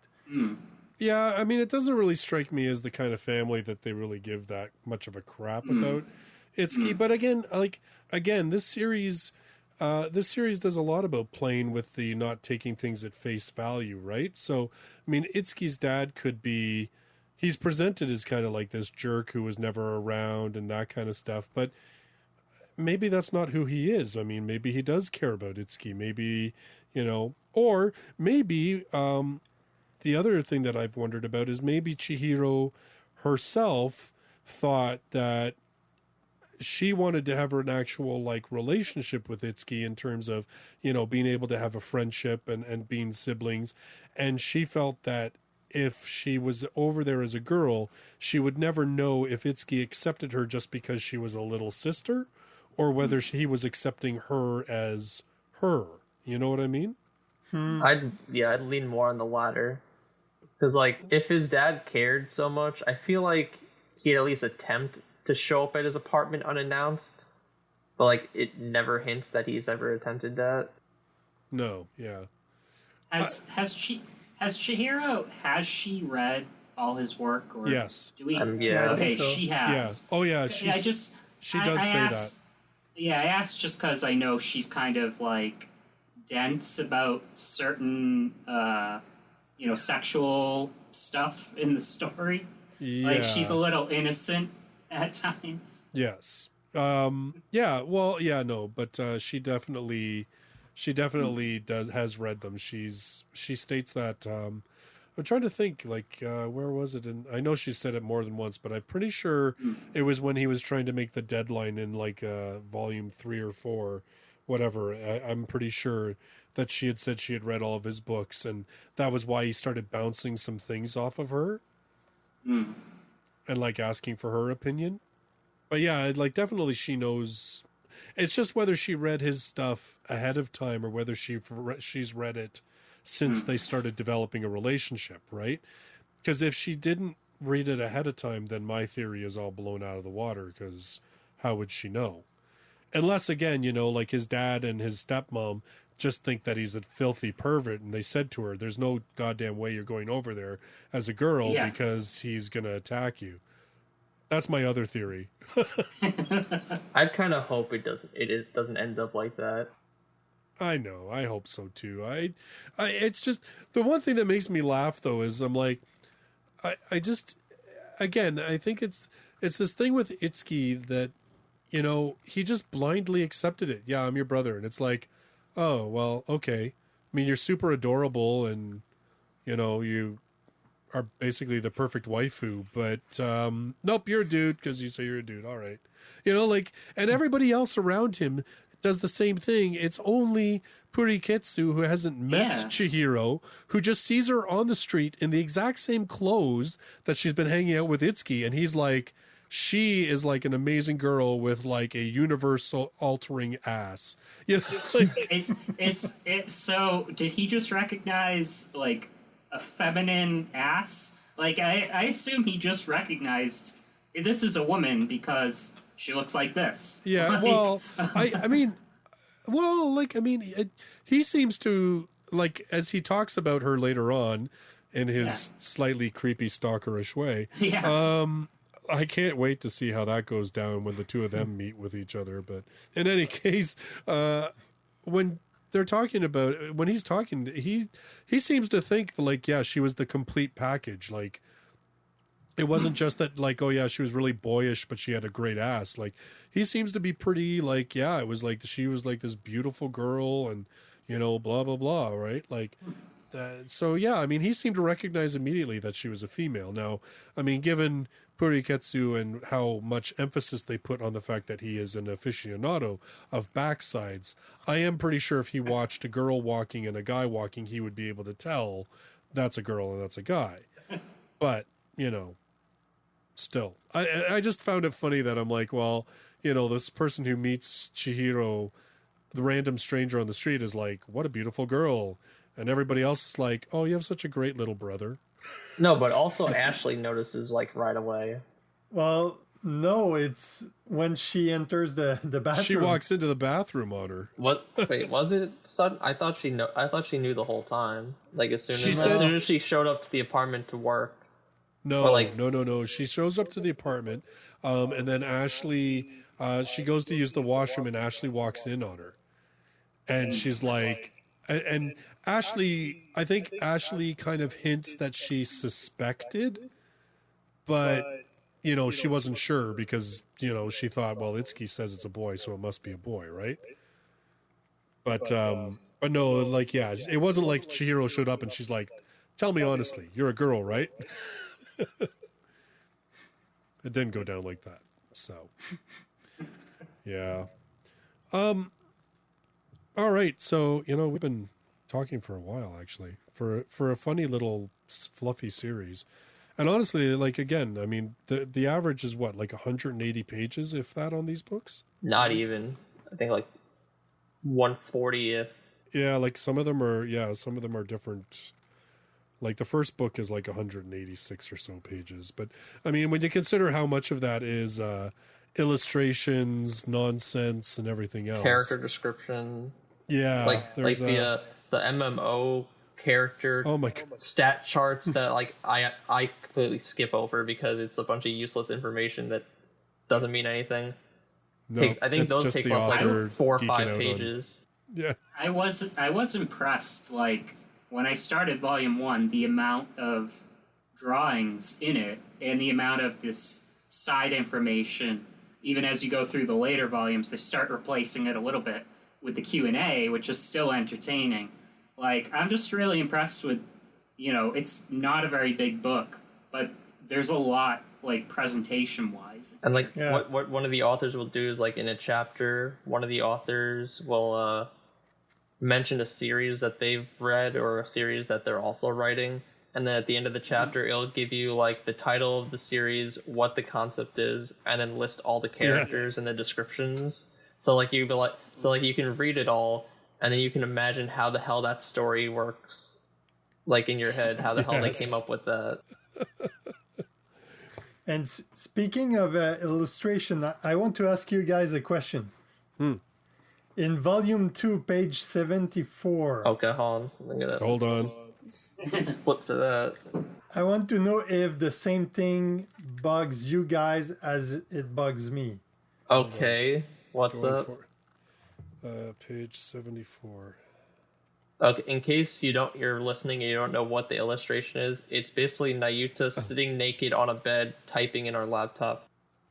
But it's not a laptop. That's It's like the a- thing. It's like a portable, yeah. It's like a portable tablet thing with a keyboard that's Yeah, like it's meant a for tablet writing. with a keyboard. But like, my problem with the illustration is her left leg. Is like, because it looks stumpy? Yeah, it looks like too short. Like compared to the other one, there's something that like it's like you know the kind of rectangle with multiple legs that that the lines don't really join together. So is this the point where we realize that you, Jean-Luc, are a thigh man? Because I wasn't really looking at her legs when I saw That's this picture. exactly what I was about to say. I was like, that was not what I was drawn to on the image. I'm just saying, like, No, because like I have a bit of an artistic sense, and like this composition does not work. I'm actually a fan of the illustrator before I even started reading the series because I save a lot of her art. So now you're breaking my heart because now you're making me see flaws in their illustrations. but No, you know like, what? all Like, of the other illustrations are great. It's just this one in particular. Like it's like the angle of the leg, or I don't know, that there's something that it seems like her leg is too short, but it's like the angle or something. There's something that's bugging my brain. Well, given how Anyway, good all the art is in the book, otherwise, What's everyone's favorite picture? I'll let that one go. What's that? I was gonna say which illustration is everyone's favorite. Oh my gosh. let me check quickly. I'd have to pick Volume 1, page 20. I think I know. I think You know I the exactly one. which one it is because it's the one on the top left of your screen. For the listeners, Nayuta's taking a shower at Itsuki's apartment and sees his pair of boxers and decides to sniff them seductively. Yeah. I Yeah. think I don't really know, actually, now that I don't know. I think it maybe in the fourth volume. Let me just check. This is a color illustration, so it's a little bit of cheating. But I liked the color illustration with Miyako playing reading the novel that was written for her birthday. Yeah. Oh man. Why don't What you? the hell am I doing? Why don't you Yeah. describe what that Yeah. scene is for the listeners who don't have the book in their hands? So the one I was talking about, basically, Nayuta wrote a novel for Miyako, and she made Miyako. Is Miyako the protag? I think she's Yeah, the she's protagonist. the Yeah, protagonist. she's the And, protagonist. And the love interest is basically very similar to Itsuki, like in description and everything, because obviously that's Nayuta's ideal. Yeah. And so she wrote this for her, and they engage in all sorts of activities, I think.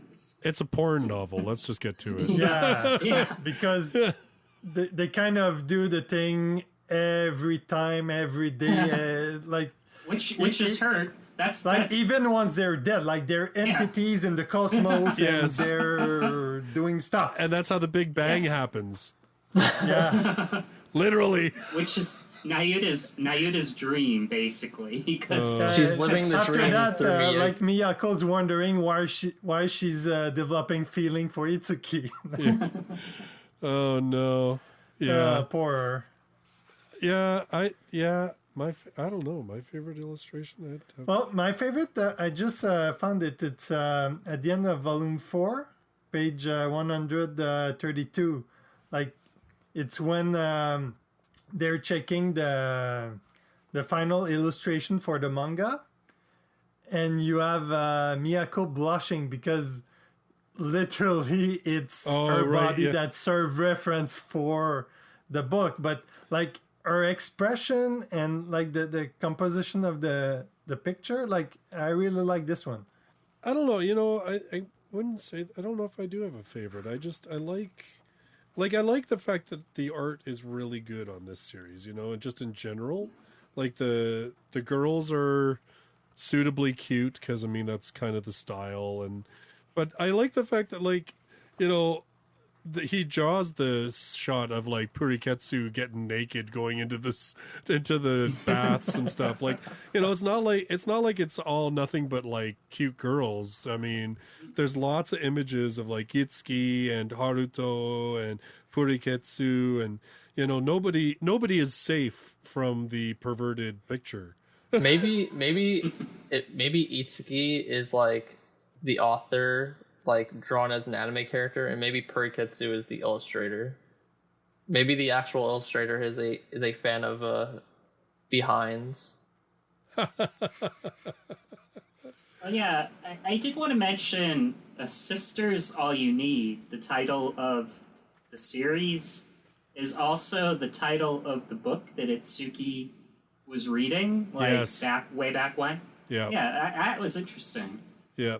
Oh, I found my favorite. It's volume number 3, page 119. It's the Attack on Titan with the super 5 foot long. I was thinking of that one. That one was crazy. It's Itsuki in his 3D maneuvering gear. I know. I was like, I remember flipping through the book and I was like, what the hell is this? Oh my god. Well, during that pass, like the game they're playing, it's an actual game. Oh yeah, I know. Yeah. Oh yeah. Like most of the games are, right? Like Othello and all that stuff. Like it's I mean, if you're a board game enthusiast or you're a beer enthusiast, this is also a fantastic book to pick up. Because man, there's lots of talk of both. The one thing about this series, though, that I will say, and it's probably not the author's intention whatsoever, but this series did make me like a little melancholy, because I was like, I kind of envy that Itsuki has a place where he's got friends who drop in and they're all into the same stuff. And like, I don't really have a lot of friends that are like that, like, I don't have anybody in real life in my immediate area that's into the stuff that I'm into, like, so it's, I was kind of like, it's, how cool would that be to have that group? Like, I kind of missed that, One time, J-Novel had some kind of like author section where you could ask a question, and so I asked, I think it was an author. I asked if they had any friends in the industry that they wanted, to mention, and say go look at their books. And they said, unfortunately, I don't have any author friends. Yeah. It made me feel bad for asking. Right? Well, I mean, like, I don't care whether you're necessarily all authors, but like, I was just like, it's not like I have, even to play tabletop RPG with, or, like to like watch an anime and, together and talk about it and stuff. Like, yeah, I don't know. I mean, it made me appreciate you guys that I can sit here and at least talk to you guys about light novels, because I ain't got nobody else.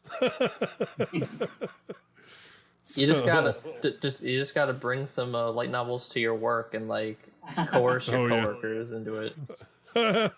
Well, tried that once. It didn't end up pretty I really well. recommend this series. It's called "Is It Really Wrong to Pick Up Girls in the Dungeon?" I know the title sounds really stupid, but it's actually a really well written story. Yeah. I will always lament the title of that series. I brought this book to work. J.K. Haru is a sex worker in another world. Isn't that great? Oh, Try it. It's actually a really interesting dialogue about isekai series and how they've become male-dominated fantasies. and then they read the first 2 pages and they're like, "Okay, what the fuck?" Right? You're not allowed to read this at work. Well, there's no image, so I was going to say, I could have been worse. I could have brought the manga. Jean-Luc, have you didn't see what read it looks J.K. Haru yet? Who, me? No, Jean-Luc. I know you've read it. Yeah. I don't know. Terrence, have you read J.K. Haru? Yeah, I actually just read Summer. Oh, The okay. only part I didn't read was the very final part, and I might need some help with that part. But I think it was like an extra story, so when we do cover it, I'll just ask you guys about whatever that was. I don't But yeah, know. I read through both of them. I haven't read Summer yet. I have to go. I still have to read Summer. Yeah. yeah, same thing. I need to read it. Yeah, I read it on, they had it, it expires. And I'm like, the J Novel Club. I don't want to spend money just to read the final chapter. So I'll just ask you guys when it comes Well, to it. you can. Someone gave me a PDF of Summer because I only read physical volumes, but the physical volume for Summer doesn't come out till like May of next year. And I know you guys boy. were thinking of wanting to talk about the series, and it would be stupid to split a 2-book series into 2 videos. So Yeah, spoiler, we're going to be doing that after Ari Ferretta. So I just that'll thought be- I'd read the PDF, and then I'm going to buy the physical book anyway, so they're going to get my money. There you go. Well, I bought J.K. Haru as a digital copy because I didn't think it would ever get printed. Which, I mean, you can't blame me, honestly. Out of all the Yeah, J-Novel just- Club series to get printed, they picked that. Well, Yeah, like I have it in digital. I looked every time I go to the bookstore. I look around, but John, JL, you're never going to see that in Chapters or Indigo. Come on now. I never see a Sister's All You Need ever in a bookstore. Oh, So I really? don't. Oh, Indigo Every has that one. every volume I've had to order online because like there's a bookstore right near my work, so sometimes I'll stop by there before, like if I have extra time before I go in to see, do they have any of the newest volumes that just came out? And I never seen the Sisters All You Need.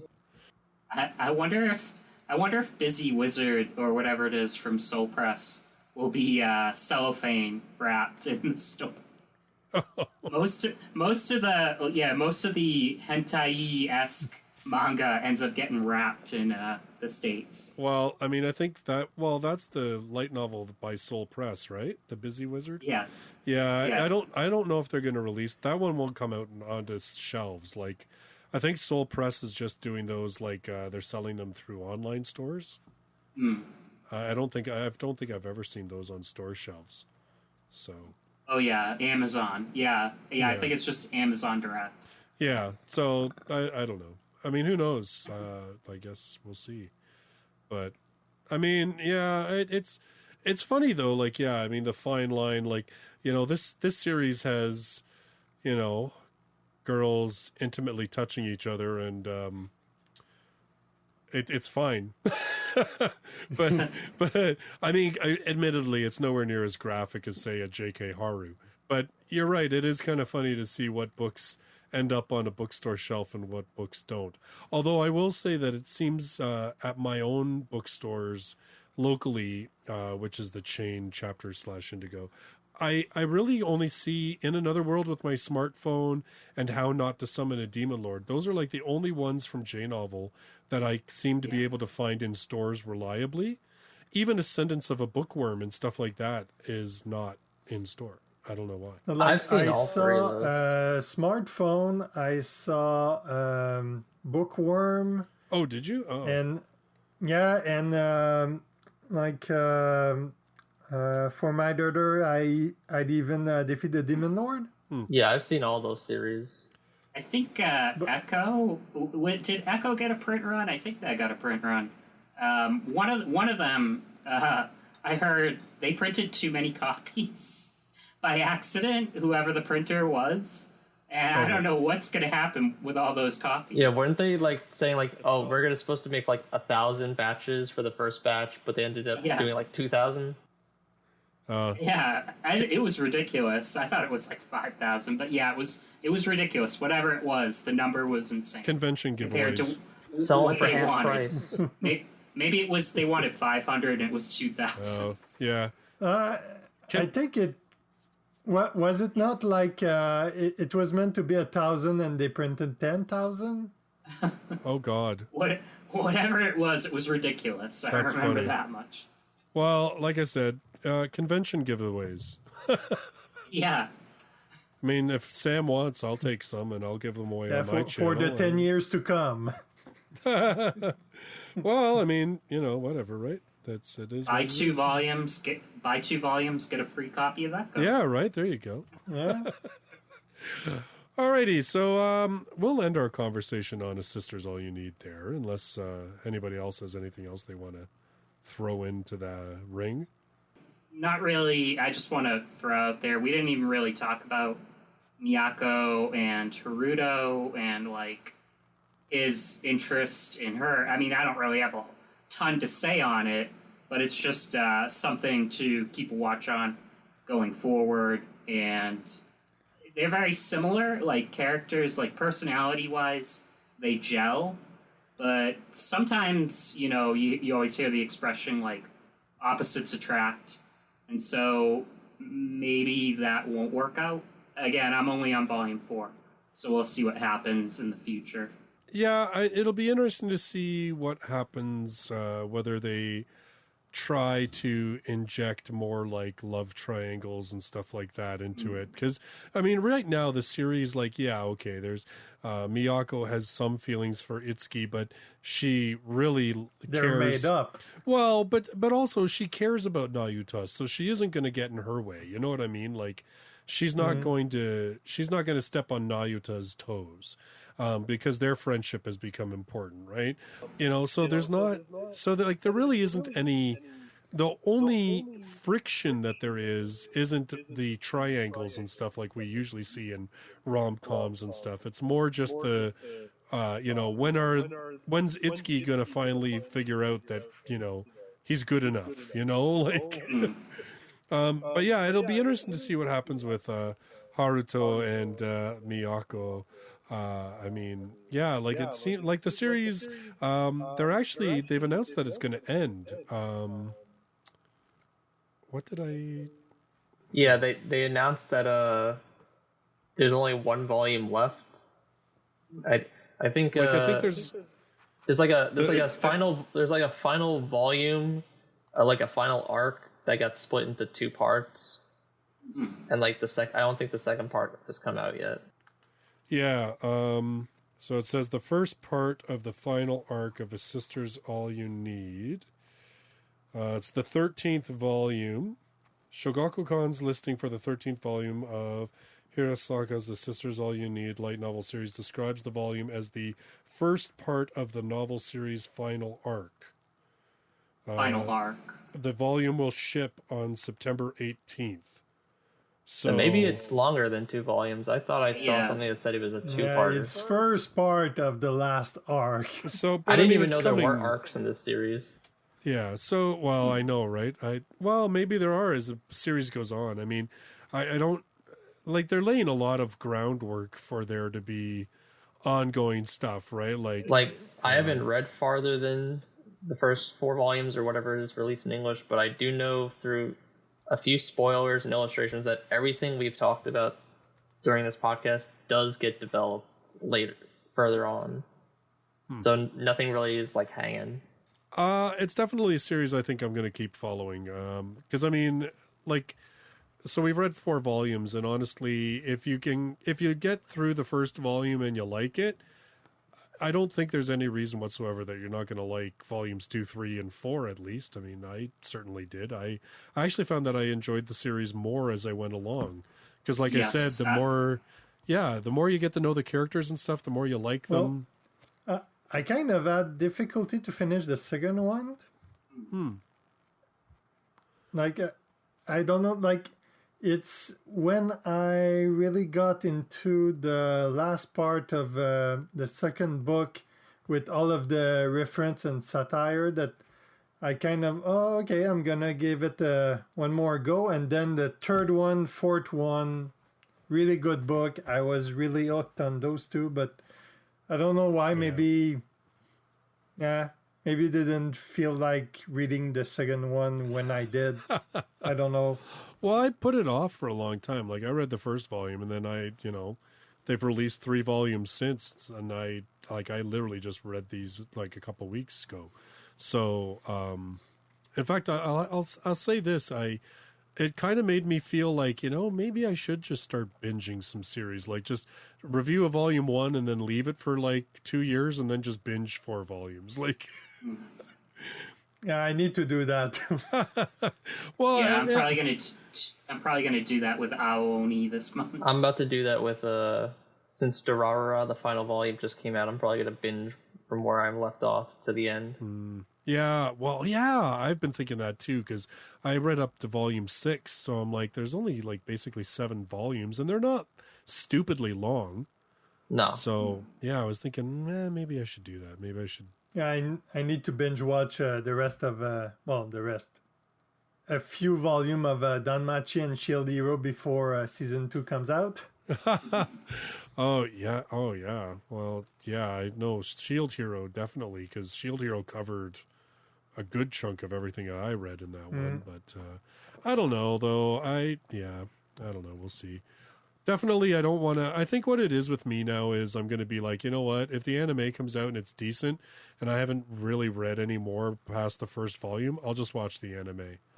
If I read the book and I'm totally into it, then I'll just keep reading the books and then I'll watch the anime once I'm caught up. So I'm at the point now where I've kind of got to watch some of these anime because there's been so many that have come out and no adaptations in sight or no licenses in sight stateside. So yeah, I'm kind of giving up on the avoiding it until it gets licensed because there's plenty that I don't think are going to see the light of day.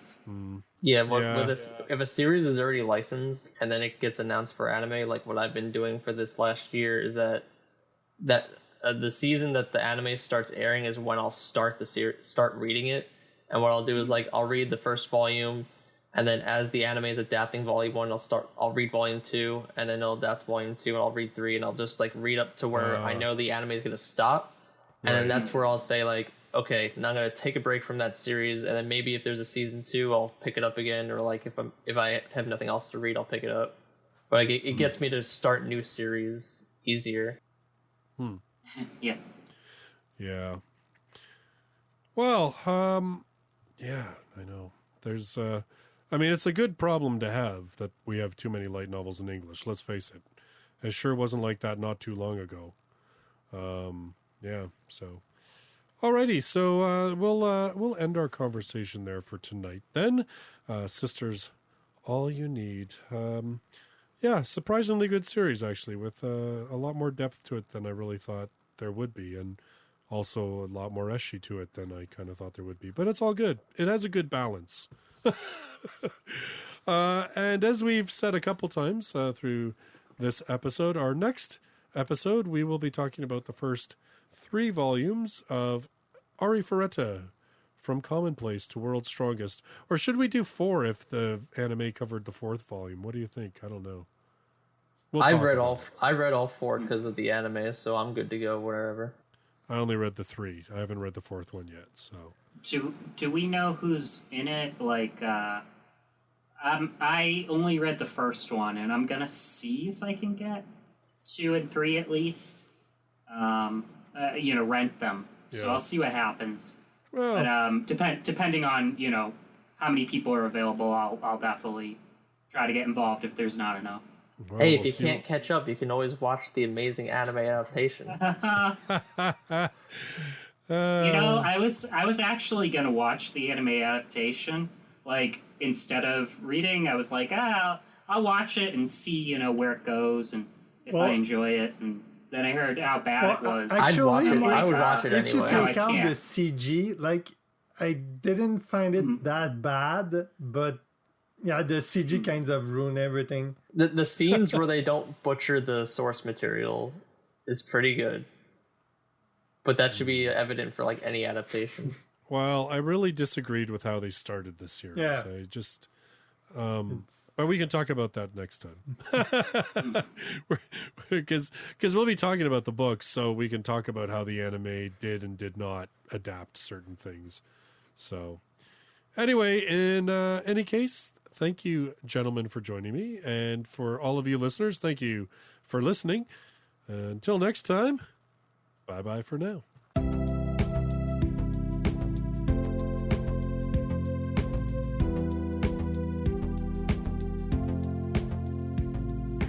For show notes and related links, visit lightnovelpodcast.com.